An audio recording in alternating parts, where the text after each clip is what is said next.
We are in Inventor 2025 and we will have a look at Unresolved References command from GRAITEC PowerPack for Inventor.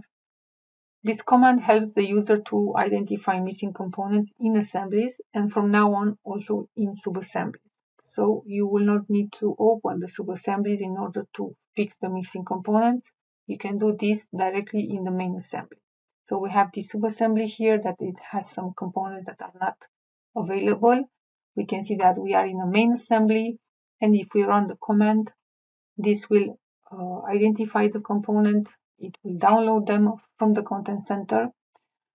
For the content center part, they are identified with all the instances, so even if it's the same part, it's listing all the instances and you can check them in one shot with replace all.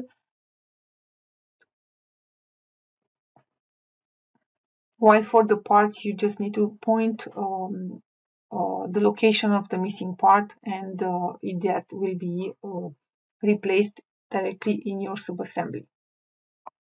So we can see that the part is replaced, and this is visible in the main assembly as well. And for the content center parts, we just apply, and the elements are all loaded and available in the main assembly.